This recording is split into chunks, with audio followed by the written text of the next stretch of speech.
The only short track race in the chase for the NASCAR Sprint Cup was Sunday's 500-lapper in Martinsville, Virginia. 3 drivers dominated the day. 1 celebrated in his home state. The last 2 fall races here, we've had green-white checkers, and guess what, folks? Jimmy Johnson has won them both. Can he do it today, or is Denny Hamlin going to pay him back for not getting the win here in the spring? And the 34 car of Andretti has crashed and slid across the racetrack. The white flag waving here, and Denny Hamlin will take the win. Nice job. Nice job, everybody. Awesome car. Denny, you drove your butt off. Look good. To get 3 wins on this season, more than we've had in any other season, this is the best we've been. Denny Hamlin led the final 139 laps Sunday to pick up his 7th career Sprint Cup win and his 2nd at Martinsville. Hamlin led the most laps on the day, 206, and while he kept Jimmy Johnson out of victory lane, Jimmy still finished 2nd and added a little bit to his championship lead. How Hamlin hung on through 3 late restarts and used the long run to his advantage, just part of what we'll tackle with our Monday Roundtable panel next on NASCAR Now.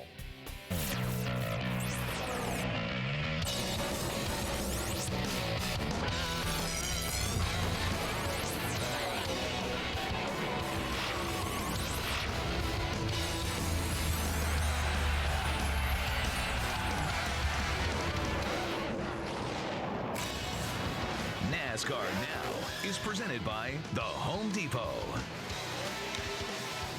From the Home Depot Garage Studios, we welcome you to the Turning the Tables edition of the NASCAR Now Monday Roundtable. Remember back in March, the season's first race at Martinsville, when Denny Hamlin was leading late and Jimmy Johnson kind of muscled him out of the way to take the win? Well, this time it was Hamlin holding off Jimmy Johnson to score the victory and take home that Martinsville grandfather clock. Just part of what we're going to talk about with this week's Monday Roundtable panel. Ray Evernham, Randy LaJoie, and Boris said, after watching the race unfold and how rough and tumble it kind of was, how many of you thought there'd be somebody get bumped out of the way in the late laps to take that win? Well, you know, I didn't think it because of the double foul restarts, because now you're side by side, you're not on the guy's bumper. It was going to happen again, but the only problem was Jimmy Johnson couldn't catch him. He tried, but he couldn't catch him. I'm sure Denny Hamlin was thinking that was going to happen because it happened in the spring race, but his car was too good this time. Jimmy couldn't get him. I think Denny was pretty determined to keep Jimmy behind him. Let's take a look at how the race unfolded. It pretty much was dominated by 3 drivers, Denny Hamlin, Jimmy Johnson, and Juan Pablo Montoya. They each took turns leading like they had the winning car. Montoya led only 37 laps, but except for a brief strategy shuffle, he never really ran lower than 4th all day. He finished 3rd. Johnson marched, and I mean marched, from 15th starting spot to take the lead by lap 59 and had a sizable lead until a long green run began just after lap 300, during which Denny Hamlin ran him down and went on by. Hamlin would march to the front on that long green flag run, and once he got out in front, that was pretty much the track position established between the 2 drivers. Through 3 late restarts, Hamlin had to hold off Johnson and somehow managed to make it happen. He had Montoya, he had all the other challengers, he had Jeff Gordon right there in the mix as well, but it was Denny Hamlin who managed to make it work through those final laps, even on a green-white checker, and Hamlin took home the grandfather clock trophy. It just puts a Band-Aid over the wound, and you know, we'll feel better about it. Obviously, it's been a great season for us, and you know, we're not going to win a championship this year, but we set out at the beginning of this race, and I told Mike, I said, let's get back to the top 5 in points. He says, absolutely, we're not going to end our year like this. We've run too well to finish 11th or 12th in points. We're not going to do that, and you know, I expect ourselves to win another race before the year's over. You got to say that 48 team is doing an amazing job, and they deserve everything they're doing right now. You know, do we want to beat them? Yeah, we want to beat them. But you know, I mean, it's not over. You know, you got to be honest. You know, you go to Talladega, and you know, he might have a bad race, or even the race after. You know, he might blow a motor or have a bad pit stop. And it's still a lot of racing to go, so anything can happen. We just gotta keep running hard and hope for the best. I just lacked a little bit of forward bite. The back of the car we had it turning, that's hard to make it do here. It was just a little too much. Denny had the best car there that last run, and maybe the 2 runs before that he had the best. So I knew at the end of the race that 11 car was going to be there, it's going to be strong. So congratulations to him. Great day for us. Wish we could have won, but second, you know, there's nothing wrong with that. All right, little numerology here for you. If you took the average running position of those 3 drivers in the race, the sum of their position on each lap divided by the number of laps, you see that Jimmy Johnson averaged third place throughout the 501 laps in the race. Denny Hamlin fifth, Juan Pablo Montoya fifth. Pretty outstanding considering where they started and being shuffled back a couple of times due to strategy and some green flag pit stops. Let's start by talking about the big three. Denny Hamlin's day didn't start off well. He picked up some pretty significant right front damage on the first pit stop. I was kind of surprised his car ran as well as it did after seeing the damage on that first caution. How come it didn't affect him more? Well, Alan, as we've seen before, we know that the body isn't really important at Martinsville aerodynamically, but what is important is whether or not you have a tire rub or if you block your brake ducts. So Denny had damage, but there was no tire rub, and it did not affect his brake ducts, and they're really the only two things that would affect you at Martinsville. Check out the damage there, and wrinkled in pretty heavily, but kept it off the tire. Yeah, again, aerodynamics are not critical. The big air that you want is the one that goes in the front through that hole and keeps those brakes cool. Yeah, if he would have tore that brake duct off, I mean, he would have overheated the right front brake, and he would have never been able to win that race. Well, look at the 42 car, Alan. I mean, 42 car had blinders on. He didn't care who he was racing. He was going to the front. He didn't care. He had to beat up Jeff Gordon to get there. It didn't matter to him. He went to the front. Going to talk a little more about Montoya here in just a minute. Denny Hamlin, long run, short run. The key to Hamlin getting track position on Jimmy Johnson was a long run in the race. And it's funny because he was our in-race reporter on Sunday, and at one point he told Dale Jarrett under a caution, man, I just need a long run. I just need a long run. Well, when he got it, he went by Jimmy. And I'm always fascinated by this long run, short run thing with these race cars, how it works, if it's an accident when it happens. Sometimes it is. As a crew chief, I'd like to sit here and go, oh, yeah, well, you could set your car for a long run, short run. But, when you have a car that handles good, sometimes it takes a little bit of time to get it going. And it's not that your car gets better. It's that it doesn't get as bad or slow down as much as your competition. So Denny knew he had a good car. It set a pace. He knew that some of the other cars were faster early. But once those tires start to go away, your setup comes into play. And you don't actually go faster, but your competition slows down. One thing he said during the in-race reporting was years ago in a late model car, he had a lot of laps around there. Late model car has very limited horsepower, under 500 horsepower. So he learned how to roll the corners using limited amount of brake. You had to look at his brake ducts during the race. He had very limited brake dust. He had his brake bias very good. He kept his nose of his car nice and level into the corner, a lot of throttle off. So a lot of late model experience really helped Denny. And I don't think it's a coincidence. On Saturday, all of practice got rained out. But on Friday, during qualifying practice, Denny Hamlin and Jimmy Johnson ran more laps than anyone. I think Jimmy Johnson had 38 more laps in practice than the pole sitter Ryan Newman. So those guys were thinking ahead that really got their race stuff working the first day. And it affected their qualifying runs, but not the outcome in the race. It's funny, on that long run, when Denny caught Jimmy Johnson, when we talked about in the March race there, the little contact, and Denny had talked about coming into the weekend that he wasn't going to forget it if the situation came back. But when he caught Jimmy, there was a little bumping around before he went by. At one point, Jimmy's hand came out the window kind of saying, hey, what's up with that? And then when he went by, Jimmy kind of bumped him back saying, hey, what's up with that? Two guys, just what was have up a with little bit of fun. Just have a little fun. That's what race car drivers do. I'm here. Hello. There's 2 1s in his number. I mean, he was just making sure it was him, right? Now, the hand gesture was a polite one. I'm not saying they always that. are. No, it was a polite one, but it just, all right, he caught me, he bumped me, he roughed me up, he went by, I roughed him up, and hey. I think he showed a lot of respect to him at the end. I mean, they ran really clean, they ran really close, and there was no dirty tricks. Good hard racing. After the last 2 disastrous weeks, you heard Denny Hamlin there in the interview after the race saying the winds were putting a Band-Aid on what's been a bad chase so far. What does a win do for a driver and for a race team after a couple of bad weeks like that? Confidence. We always talk about confidence. Confidence is 98% of this sport. And what it does is say, okay, I just won in Martinsville. I love this racetrack. It's home for me. And now we can't win the championship this year. But boys, you better get ready for next year. Yeah, I agree. It's definitely confidence, but also he ran so good all year long until the chase started. He had those 2 bad races, and it put him deep in the field. So I think he wants to try to get back up in the top 5 or 6 if he can. I think it's good for the whole team, too, because they know that they bring a car. Because actually, at California, he was in position to win. Last week at Charlotte, they had an engine problem.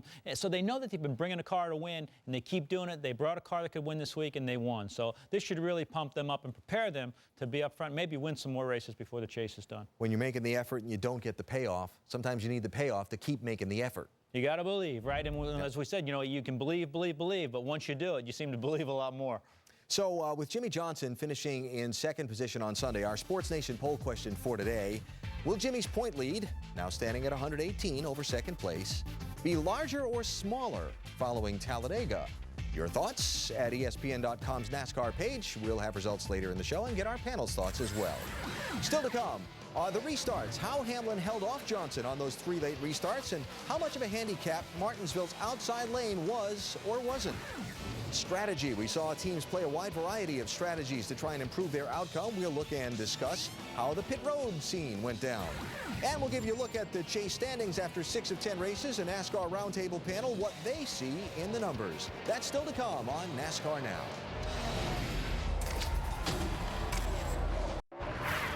NASCAR Now, presented by the Home Depot. Visit HomeDepot.com. More saving, more doing. That's the power of the Home Depot. And Crown Royal Blended Canadian Whiskey. For every king, a crown. Please drink responsibly. At one point during the middle part of the race, while leading, Denny Hamlin chose the outside lane to restart and made it work. On 3 restarts in the final laps, though, Hamlin chose the inside line to restart against Jimmy Johnson and made it work each time. How about the restarts? I think that at some point it comes down to where there is rubber getting in the track. That track has been known to change throughout the day, and who is going to be starting second, whether you want to be inside or outside of that person. And he also got going pretty quick when he was on the outside. Well, because he has to lead that over the line, so he was going to get the jump on him, but still I think it was a mistake to be on the outside, and that's why every other time he was on the inside. Our thoughts on restarts. What about some of their thoughts on restarts? As Hamlin one more time with the pressure on, managed to hold off Jimmy Johnson when the green flag waved. It seems like in the first corner, if you can get in there and get a slight advantage off the corner, you carry the momentum and then you can get down to the inside. I mean, it just depends how your car was working. My car wasn't very good on the outside, so it wasn't good for us to be out there. My car wouldn't go on restarts in general. We really need the long runs. Man, you had to take a lot of risk on the top trying to hold your position and hope that you can get to the bottom. And it worked out well for me. I got down and didn't lose any positions on those restarts. Yeah, I mean, I know all those guys are going to be aggressive to try to get a win, and we just had the best car there at the end. You know, it's the 48 didn't do anything, that he shouldn't have, and make sure he protected his points lead, and and gave us a little bit of respect as well. So a little different way to look at how important the inside line was on those final 3 restarts. You look at on the first restart, the first lap time, the first lap they ran after the restart, Jimmy actually had a faster lap time than Denny, a little bit, but couldn't clear him. Then they had about the same lap time on the second restart, and on the final one, Denny actually ran a faster lap time. So Jimmy had a little bit of a quicker car at one point, but still wasn't able to get by him. A lot of people going into the race thought that outside lane on restarts would be a no man's land. I don't really think it turned out that way. What did you think? I don't think it was as bad as we thought it was going to be. I thought those guys could lose 5 or 6 or 10 spots that we were talking about in the beginning, but it really wasn't that bad. The groove came in pretty good, and it looked like they did a good job sweeping it every chance they got. Was Jimmy at a huge disadvantage being on the outside lane? It sure did seem so. Martinsville typically, once they redid Martinsville, and they ground the racetrack years ago on the inside, which made the outside the preferred line. But now when they fix the racetrack, the inside is still the preferred line. Even when the rubber builds up, the inside lane, the outside lane, you have to work too hard to try to sneak yourself down to the bottom. And I agree with that 100%, Randy. If all things being equal, the preferred line is the bottom up against the curb, and it's the shortest way around. You can get bite off there, except if someone's blown engines, dropped oil, it seems that gets in the bottom. And that, again, if there were speedy dry down the bottom, one slip of the wheels, as close as these cars are, could end up the difference between keeping the lead or not. And as you watch something like that right there, Jimmy had to work, and Jimmy said in his post-race interview, he had to work really hard and think about protecting second place. So when he got to a point where he figured he couldn't get Denny, now he had to think about how to get back down to that inside line over the guy that was third and restarting inside of him. Yeah, I think Jimmy definitely played it conservative and just said, I need to make sure I don't screw up, and I need to finish second to get all the points I can. So the double file restarts, a lot of folks thought they'd be wild at Martinsville. They were tough. I don't think they were as wild as people thought they would be. Let's talk about some of the various strategies teams used on pit road to try and improve their position. The 3 dominant cars all ended up on pretty much the same strategy, their last pit stop being that rarest of all Martinsville happening, a green flag stop, with Montoya stopping at lap 433, Johnson a lap later, and Hamlin 2 laps after that. Green flag pit stops at Martinsville. We don't see that very often. And here the final pit stop for Denny Hamlin. Now, those 3 stayed on the track during the final 3 cautions, while others would try some different things. Tony Stewart led a group onto pit road from 6th position at lap 445, falling to 11th at the time. Kyle Busch pitted then, plus again with 15 to go.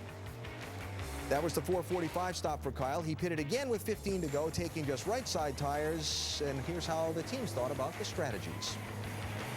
Not until after the last pit stop there, we came and got 4 tires, and we had the right strategy. We had the right position on the tires and everything. So when we came and got those 2, we were able to drive through the guys that stayed out that didn't have any tires. So it was a real good day for the M&M's Camry. Real proud of the guys and the effort we put out. We made changes on every stop and tried to make it better. We fell back a lot. At the end of the race, we just didn't have the forward bite. We had our car turning really well in and through the center. We thought that's what we were going to need, but with the short run the way it was there at the end, we just didn't have the forward bite that we needed. So he was a little better than us, but great job to those guys. I mean, they've run really well here in the past, and he's done a very good job here recently, and they've had some bad luck. So congratulations to those guys. We're happy with the way our car ran. We came home 2nd.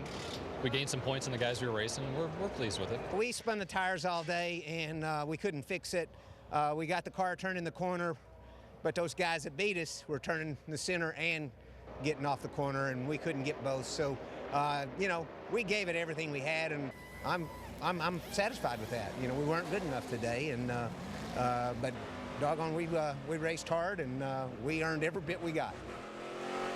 By the way, Mark Martin, one of those who pitted on the caution with 15 to go as well, along with Kyle Busch. Let's talk about some of the different strategies we saw. Your impressions of what you saw and the way different teams tried to get some track position? Well, the guys with the good cars, the top 3 you were talking about, they controlled the race. They took 4 tires most of the day, played their strategy. The rest of the guys, you've got to try and make something happen. Get that track position. Try 2 tires, no tires. Try and get in on fresh tires. You might get a chance. Again, with the double foul restarts, you get a lot closer to the leader. The lap cars aren't in the way. You've got a shot on fresh tires.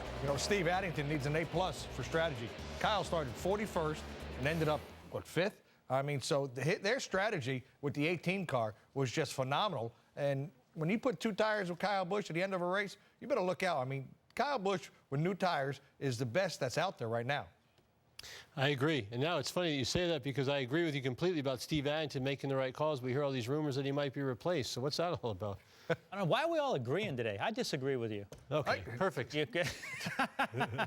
It does get a little scary sometimes when everybody has the same opinion about something. Still to come on the NASCAR Now Monday Roundtable, taking advantage of every little morsel of time. A look at how Jimmy Johnson made the most of the pit road speed limit rules on Sunday. And Brad Keselowski, after a rough beginning, coming back to win the NASCAR Nationwide Series race in Memphis. Oh, and he turns it. He gets into him, but boy, he recovers, and Keselowski wins. What a finish. A celebration on Saturday, an interview on Monday. There's Brad at the Junior Motorsports Shops. He joined us when NASCAR Now continues in a minute. To NASCAR Now, presented by the Home Depot. Brad Keselowski, 3/4 of a mile away from 75,000 big ones. Kyle Busch right behind him. Nobody else is going to contend for this. Hang on, coming through 4. It is. Oh, and he turns it. He gets into him, but boy, he recovers, and Keselowski wins. What a finish. $75,000 bonus from Nationwide for Brad Keselowski. We'll get back to our review of the Martinsville Cup race in just a minute. First, let's jump to the NASCAR Nationwide Series action from Saturday in Memphis. A pretty wild affair. And the winner of that race joins us now from the Junior Motorsports Shops outside of Charlotte. Brad Keselowski, congratulations. Was it as wild from where you sat as it was from where we were? It sure was, Alan. It was a great race in Memphis. Made a little contact, got a little aggressive a couple times there, and got in the back of Carl, and felt bad about that. I had to apologize to him, but all in all, it was a fun race. The pass for the lead was probably the highlight for me. That was really exciting. Let's talk about a couple specifics then. You got your right front fender wrinkled up earlier in the race when you had some contact with Justin Allgaier. Did you think you were done at that point? But I really couldn't see how bad the damage was, other than I could see the top corner of the hood, and I knew the hood was popped, so that's usually a good indication of how it is. But, you know, my team told me that it was good, and I believe them. Then had to kind of fight your way back through the traffic from that. Got in the tangle you mentioned with Carl Edwards. Then had the whole finish thing with Kyle Busch there that we just saw a second ago, with him trying to find a way around you in the last couple laps. What was that like? Well, we had like 3 restarts, I think, with 10 to go. 3 separate restarts, and everybody knows how good Kyle is on restarts. So I knew I was going to have my hands full. Luckily, we were able to drive away from him on the first 2. But on the third one, he did a good job, and he kept up with us and got right up at there, right up in, in behind me, and got me just a little bit loose. And I thought, man, I ain't going to make it back around, but I was able to save it, and Kyle gave me just a little bit of breathing room and make it back to the checkered flag. It was certainly a phenomenal finish. You've had quite the season in the Nationwide Series so far. How would you describe your year? It's been really enjoyable. This is my 2nd full season with Junior Motorsports. We've had quite a ride together. It's been a lot of fun. Fortunate enough to win a few races this year and just run competitively. That means as much to me as anything else, to be able to run competitively and to have fun with the group I have. And it's really been a dream season. The Nationwide Series is off this weekend. You're 257 points behind Kyle Busch for the championship with 3 races to go. How fair is it to say you're going to need some help to have a shot at this title? Yeah, we're going to need a lot of help.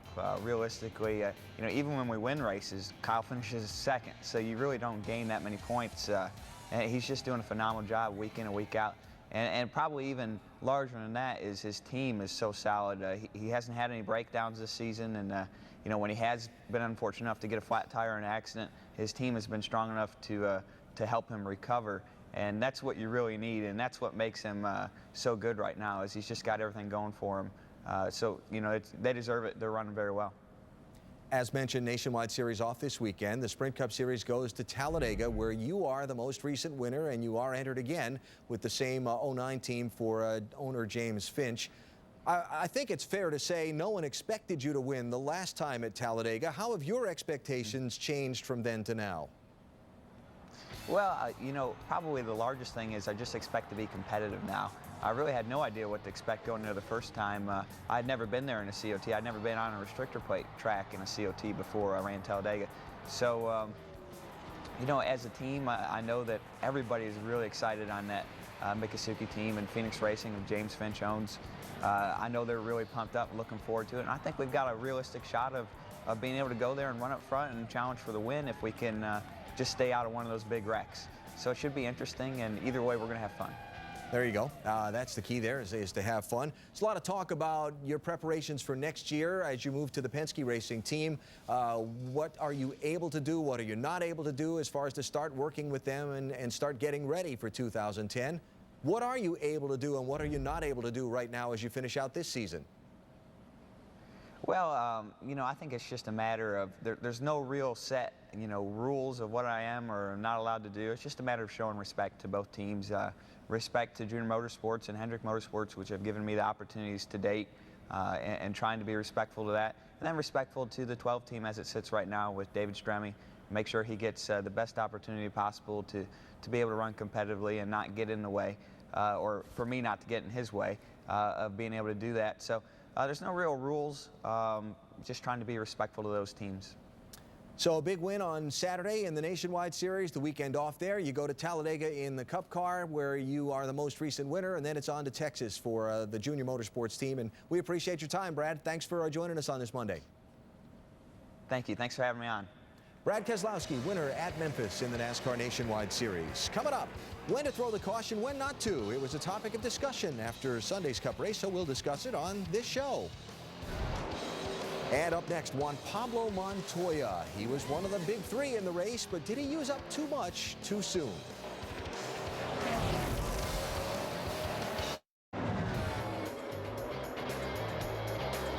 On a set of pit stops under caution at lap 178, Juan Pablo Montoya led the race entering. Jimmy Johnson led the race exiting. How come, Coach? I was on the limit. I was, running on the light, and he's spitting. It's not to be spitting on the pits. There is no way he didn't spit there. Juan Pablo didn't understand how. NASCAR said Jimmy was good. Ray explains why. Well, thanks, Alan. Let me explain why Jimmy Johnson was not speeding and he was not cheating, and why it's so important to pick your pits in proper reference to pit road speed timing lines. Now, as you can see, the 42 is done with his pit stop. He starts rolling down pit road, crosses the first timing line right here, starts his pit road speed. Rolls forward, catches the 48 car, not across another timing line. The 48 accelerates hard. Passes the 42, crosses a pit road speed timing line, starts timing for the 48 car, completes the pass of the 42, maintains pit road speed all the way down pit road. Legal pass, no cheating. This is one of the small reasons why that 48 team is such a great champion.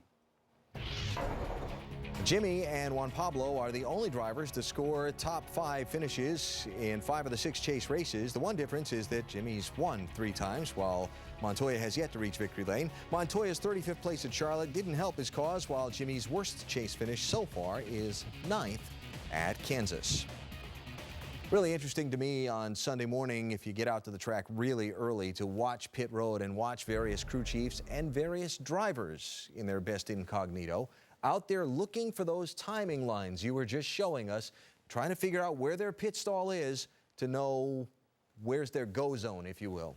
Well, the crew chief's responsibility is really to do that when you get there, or at least know where those things are, and you can't just assume that they're in the same spot as when you were there last time. So good crew chiefs will walk up and down pit road, make sure those timing lines are there, so after qualifying, when they pick their pit, they'll pick their pit based on those timing lines. Well, that's one thing. Not only a good crew chief, but then he gets with the driver and says, now, listen to me here.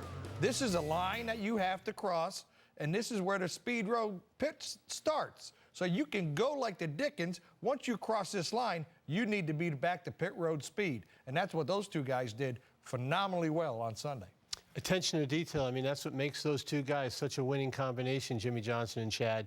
And it's funny, though, when they tell you on the radio, go hard, go hard, go hard, you're like, I don't want to be speeding. Don't worry, you'll be fine. I mean, it's hard to really trust you guys when you're saying that the first time. So it's hard to trust us guys anyway, but you know, I guess the point is everybody's got to remember it's not the actual speed, it's time over distance. And if you looked at that little demonstration there, Jimmy was sitting still halfway in that box, so he could go 0 to 100 until he got to that line, but he needs to cross 2 lines before it's an average. He was sitting in that box. So you as a crew chief picked that box right after a timing line, so you knew you'd be stopped there. You want to, when you pick a pit, you know, based on where you qualify, you want to pick a pit as soon as you cross a timing line so you can sit there, because as the guys are coming down pit road, you can go as fast as you can go to get that other timing line, the next timing line, and then slow down. And being able to do that was what allowed Jimmy to come out and jump in front of Montoya on pit road and affect that change of track position. I want to talk about Montoya more for just a minute. He seemed to charge hard, had some great battles throughout the race, including one with Jeff Gordon, just past lap 100, racing for 4th spot. That would classify as hard charging, wouldn't it? He also raced hard. This is more of the Jeff Gordon thing, too. Yeah. He ended up going up on the curb here. You know, Jeff's like, wait a second, I'll give you a little bit of room, but those Formula One cars must be a whole lot narrower than his Cup car. He used up a lot of room. Jeff's got a memory like an elephant, so I would keep an eye on that for the rest of the year. Just rubbing, though. Rubbing's racing, right? Also ran pretty hard against Jimmy Johnson for the lead as the race was in its just past halfway. In the late laps, though, Montoya couldn't challenge for the lead. He finished 3rd. You know, he's an aggressive driver. We've seen it from him before. I thought I did something to make him mad because I didn't understand why he was just driving into me for no reason. But, hey, that is Martinsville, and that's kind of the way he drives. And I just tried not to make him mad anymore. I just tried to race him as clean as I could. And unfortunately, you know, my car wasn't as good on the restarts, and he got by me. We had a great battle for 3rd. We raced clean at the end, and that's all that really matters. And I hope it's not something that transfers over because, you know, I don't know really what I did if I did do something. Just every time, you know, we've been around racing against him. He runs the hell out of me. He moved me out of the way before, and he was starting to do the same here today. I was running the outside of him, and every time he was just getting wider and wider, and we're good. I talked to him afterwards, and it got to a point. It's like, hey, you know what I mean? I'm here, and you're not gonna push me around. You know what I mean? If you give me room, I'll give you room. He wasn't giving me any, so I played the same game. Always interesting how drivers work things out. I love Juan Pablo's attitude. I mean, the guy is just like carefree. Hey, he wants to rub, I rub him back. And I think he's exciting to watch, and I'm glad we got him away from Formula One. Let me talk about Montoya for just a minute. There was speculation that he may have raced too hard too soon at Martinsville and not had enough left at the end to challenge for the lead. Did he use it up, or did track conditions just change and the car just wasn't there at the end like it was at the beginning? He had one time in that race, he had the fastest car on the racetrack. So you can say he might have used it up. He wasn't as good on a long run as Denny was or Jimmy Johnson, but he was good enough for third. Yeah, what they're doing, really, I think is just amazing. He and Brian Patty, you know, I don't know if he used the stuff up. I know that sometimes if you use up a little bit too much brake, it'll change the balance on the car. You know, but also, Martinsville is a tricky place, and with a hard rain on Saturday, that track changed all day on Sunday. He hasn't raced there a lot. When you're saying using it up, it looks like he was using the brakes pretty hard, and at the end, they might have faded a little bit, and it didn't look like he was getting in the corner as hard as he was earlier in the race. Martinsville's still a tough place on brakes, even with all the good technology. What about Jeff Gordon? The reason I called it a three-man race instead of four was because Gordon kind of disappeared from the front for a while. I don't understand exactly what goes on there either. You know, the 24 seems sometimes in a race to have a higher peak and valley than most of the front cars, where if they could just bring those highs and lows a little closer together, he'd really be putting pressure on Johnson. There's times in that race when that 24 car fades, and then it comes charging back, and then it'll fade, and you know, it gets them out of sequence and it costs them a few spots. If they can just bring those highs and lows together a little bit, I mean, I think he might be challenging. Well, earlier in the race, though, he experimented with those two tires, and that definitely hurt him. I mean, he went backwards, and I don't think he ever recovered track position from that. Still seemed like he had a fast car at the end. Another solid finish for Jeff Gordon, but another one of those days that maybe wasn't quite what it could have been for Team 24. Time for break on the NASCAR Now Monday Roundtable. Still to come, when to throw the caution, when not to. We'll dive into that as part of our Hot Lap segment in just a moment with our Roundtable panel. That and more as we continue our review of Denny Hamlin's win Sunday in chase race number 6.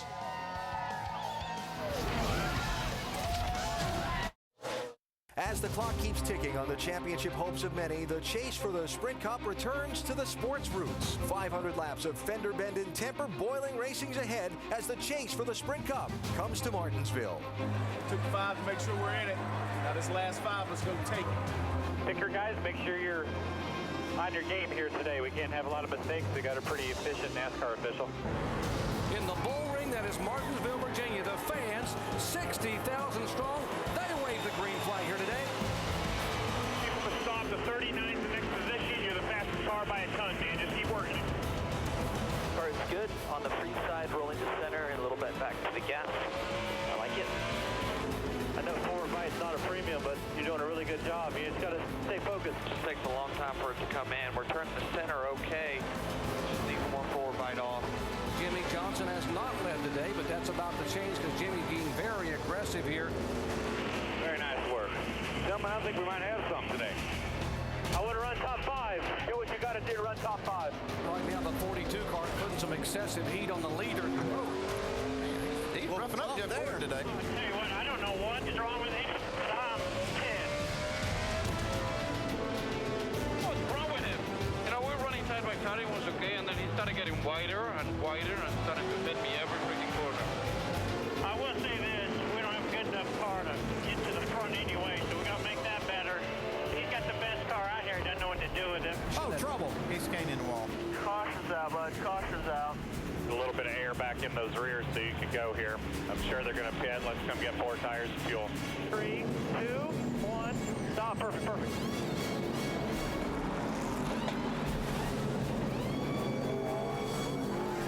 haul ass, great stop, go.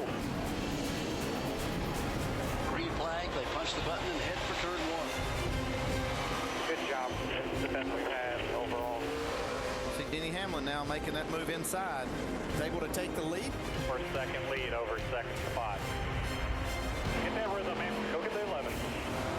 You're clear. Just don't leave the door open. At the start-finish line, John Andretti spins. They've already got the white flag. Denny Hamlin may be out of the championship race, but he's not out of the winning business. He takes the victory today. Good job, guys. Mike, awesome car. That's what I'm talking about. Denny Hamlin.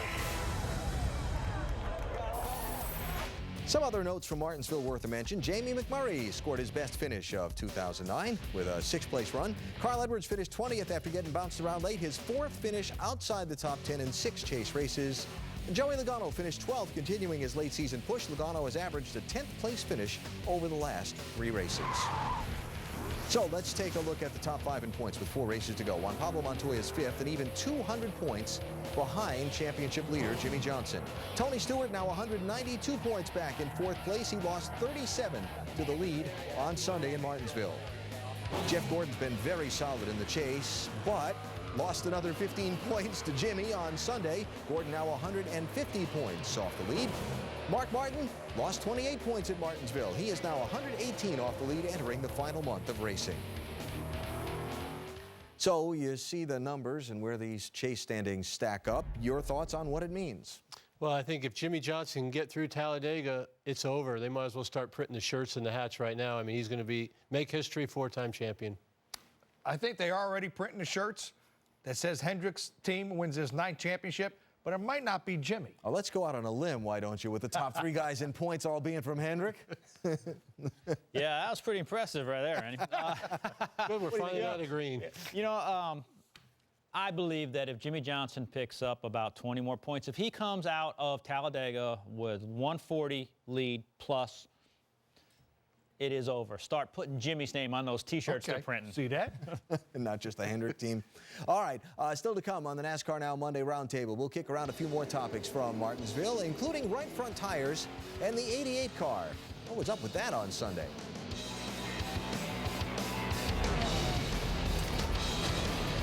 Is NASCAR Now, presented by the Home Depot.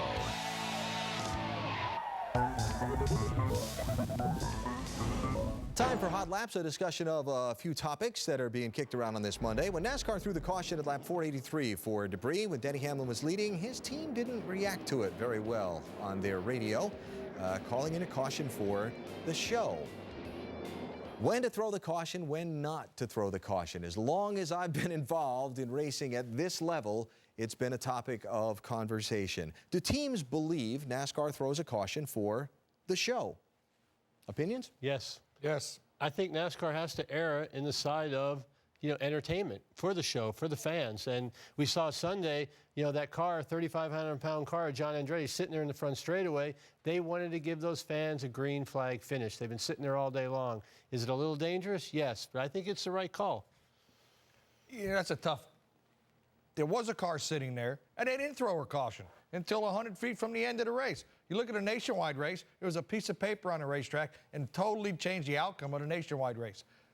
If they have spotters on the racetrack that call these caution flags, they better have binoculars to make sure it's a piece of paper, not a piece of metal. If it's a piece of metal, yes, throw caution. You don't want to blow a tire and wreck. If it's a piece of paper, guys, man, don't change the outcome of a race. From my years working radio and being out on scaffolds and turns and out behind the backstretch and that kind of thing, I understand the difficulty of determining whether something is a piece of tape, a piece of paper, a piece of metal, because I've been out there with binoculars and had a hard time trying to figure that out. But that said, has technology come to a point where maybe that shouldn't be a factor anymore? I was hoping you're going to forget about me. I've still got to answer this. I agree, Alan. I think that there's enough technology out there, whether it is high-powered binoculars, telescopes, there's enough people there. I would like to see NASCAR be a little bit more consistent in their calls. I agree that safety's got to be first, and there is an element of show and entertainment, but it's still a sport.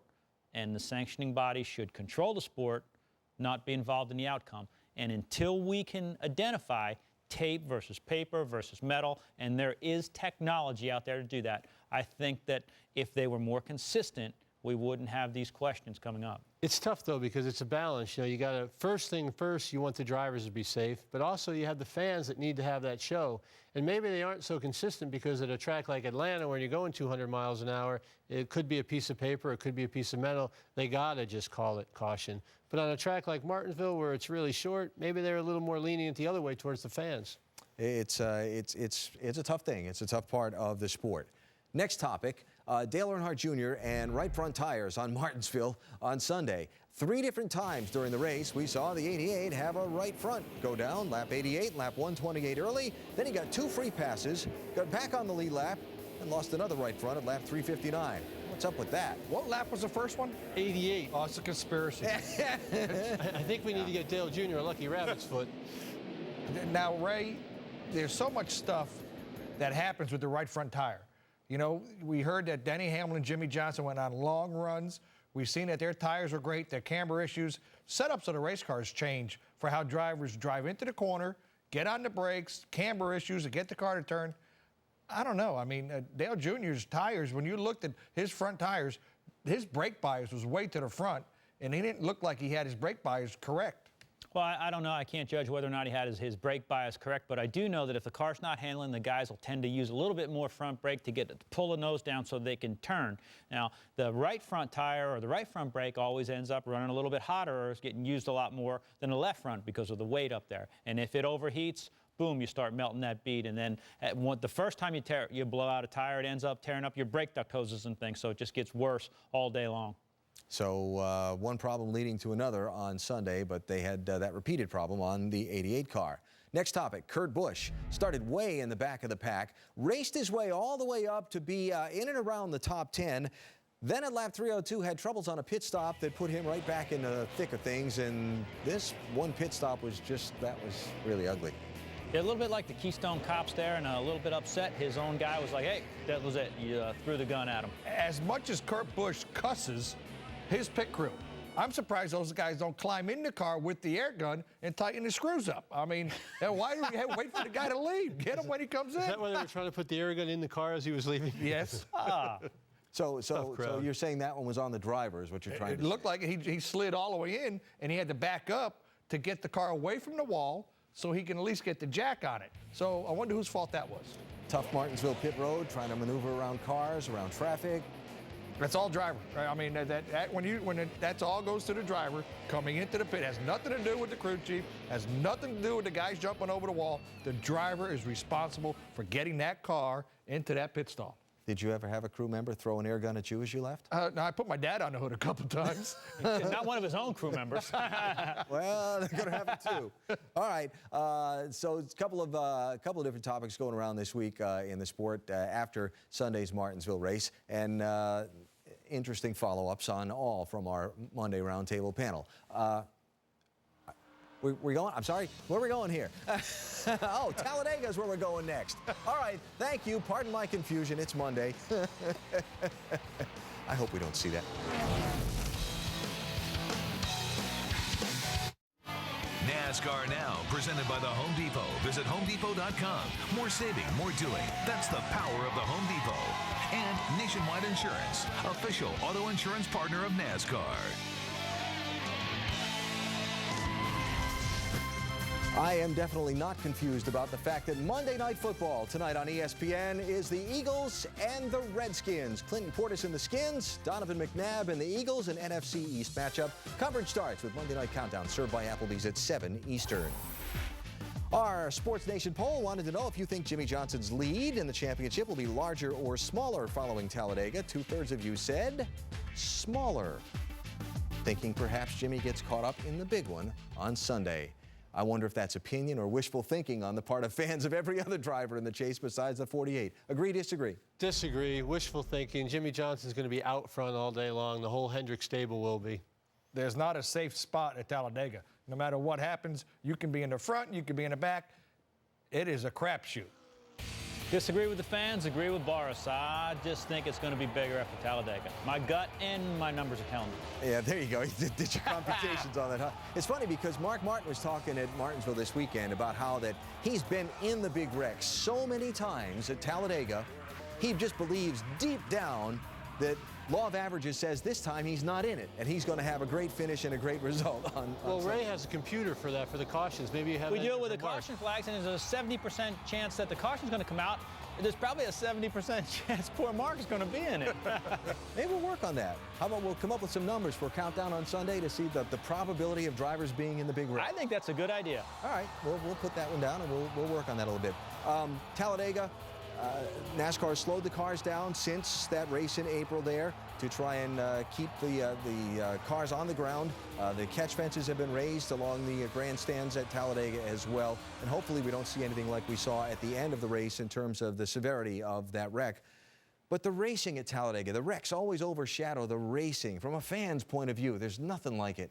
No, I mean, I've raced the race. Sit in one of these things. Yeah. There is nothing like it. You are mentally wore out at the end of the day at Talladega. If you're in the big one, if you're not in the big one, at the end of the day, your brain hurts. Yeah, it's a different discipline. For a driver, it's kind of boring, but as a fan this weekend watching, it is exciting. That's Talladega on Sunday, coverage at noon Eastern on ABC. Before we go, some final thoughts from each of us. I just wanted to get a shout out to Ernie Irvin. He lost his father on Sunday night, so he was a good friend of mine, and our hearts and prayers are with you, Ernie. You know what? Georgie Brunholzer III won the Whelen Southern Modified Tour this year. Great job, Georgie.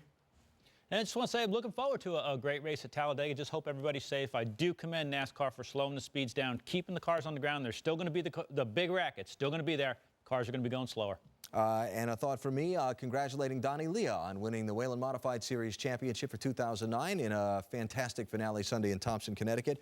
His owner, Bob Garbarino, been around the sport for a long time. He's really one of the good guys in racing, and well-deserved congratulations to them. So we're getting ready to go to Talladega. Will the big wreck widen the gap in the championship? Will it close the gap in the championship? And will we truly have, as Mark Martin says, a better picture of this championship when we get on the other side of Sunday's AMP Energy 500? It's going to be fun finding out. It is, and it was fun. Whatever Boris says, I disagree. All I know is boys. Well, he was so agreeable tonight. It must be Ricky. Dale Jr. is going to win Talladega. Dale Jr. Turn the season around. That's a good idea. He could. That'd be big.